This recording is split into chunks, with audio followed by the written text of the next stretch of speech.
Good evening, Bahamas, coming up tonight on our news. Appointments to meet with the Prime Minister booked out, according to the press secretary.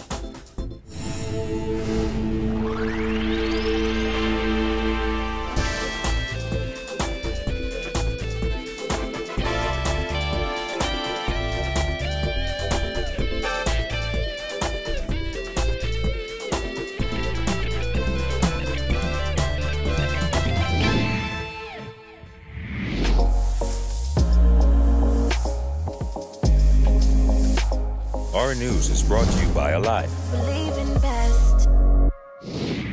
Welcome to our news and thanks for joining us. I'm Vonique Tude. Topping news tonight, the family of a 21-year-old man shot and killed by police 5 years ago is reacting to the coroner's court ruling that the young father was unlawfully killed. The parents of Tariq Fowler called the ruling bittersweet, telling our news the past 5 years have been painful and agonizing. Jasmine Brown has her story in this report. The family of a young man who was shot to death by police yesterday evening is searching for answers. Right now they're giving you the runaround. Come clean, man. Come clean. Come clean, that's all we said. Come clean. Fowler's family says the 5-year wait was excruciating. However, they feel yesterday they got some semblance of justice. Well, it's been excruciating over the last 5 years. Very painful. Sleepless nights. It has been agonizing. Fowler, who was 21 at the time of his death, was killed in a police-involved shooting on June 7, 2013. According to initial police reports, officers said they confiscated the man's handgun but provided no more details on the matter. On Monday, the coroner's court jury handed down a verdict against Corporal Adrian Miller. The jury ruled that Fowler was unlawfully killed after pathologist Dr. Karen Sands testified that Fowler was fatally shot in his back and not through the abdomen, as stated in testimony given by officers who were on the scene. All I said quietly to myself,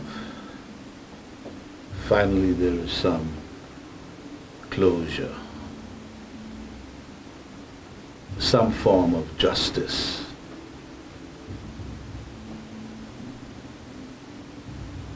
But we'll live with this for the rest of our lives. His mother, Ida Simonet, says her son was not perfect, but he was no criminal either, adding that she feels the ruling has vindicated Tariq. And I know there are many mothers out there who are really grieving for their sons right now. But I would say to them, be encouraged, take the right step, make the right move, and I'm sure there'll be some justice. While the coroner's court does not determine criminal, civil, or disciplinary liability, Fowler's father says he believes the verdict does send a powerful message about accountability in the Royal Bahamas police force. They cannot continue to get away with these kinds of behavior. With the inquest behind them, the Fowlers say they can now begin picking up the pieces, and that includes helping to raise Tariq's 9-year-old daughter and 6-year-old son. The court's findings have been forwarded to the Attorney General's office. The family's lawyer, Christina Galanos, is calling on the Attorney General's office to at least review the file. I'm not going to be so presumptuous as to say, well, you must file charges, because in the criminal courts it's a higher standard. It's proof beyond reasonable doubt.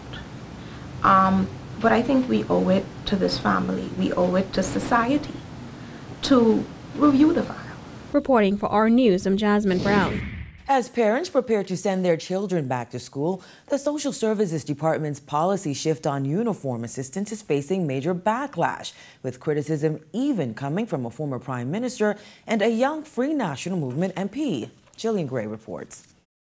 At a time of persistent high levels of unemployment, underemployment, stagnant wages, and an increase in the rate of value-added tax, former Prime Minister Hubert Ingram said it's a strange time to cut assistance to the poor for uniform allowances, considering the increased cost of living. Ingram's comments follow the revelation that the Social Services Department budget of $360,000 has been slashed to $270,000, a difference of $90,000. Ingram said as uniform uniforms are mandatory in our school system and many people can't afford to buy them, it is not a very heartfelt way to do business to look at social services as an area to cut expenditure when there are so many other areas that you can look to. He's now calling on the government to review this unpopular decision. Today, Member of Parliament for Bain and Grantstown Travis Robinson called a meeting with the new Social Services Minister to make a plea on behalf of constituents. He has assured me of the ministry's position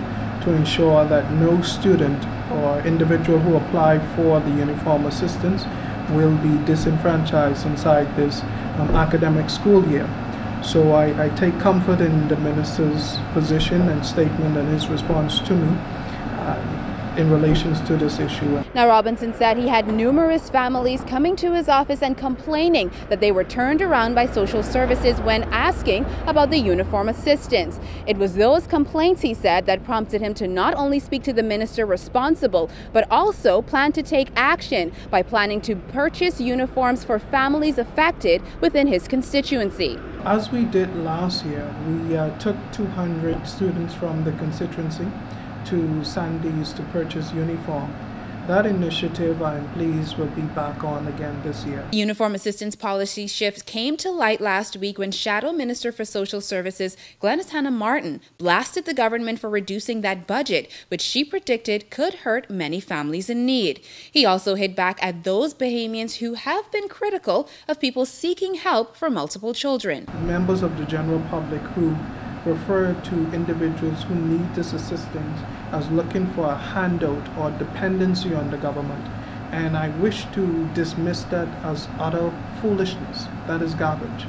Until the shoe is on your feet, you would never understand. Reporting for our news, I'm Jillian Gray. Booked out. That's how Press Secretary in the Office of the Prime Minister, Anthony Newbold, described day one of the Prime Minister's office hours established to meet with members of the public. Kyle Joaquin has that.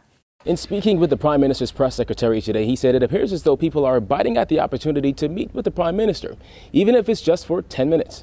10 minutes at a time, Bahamians at large were given their first opportunity to sit and have one-on-one meetings with the Prime Minister. Now, despite the government's press release saying meetings will take place from 9 a.m. to noon, some meetings were pushed back a bit later because of previously scheduled arrangements the Prime Minister had.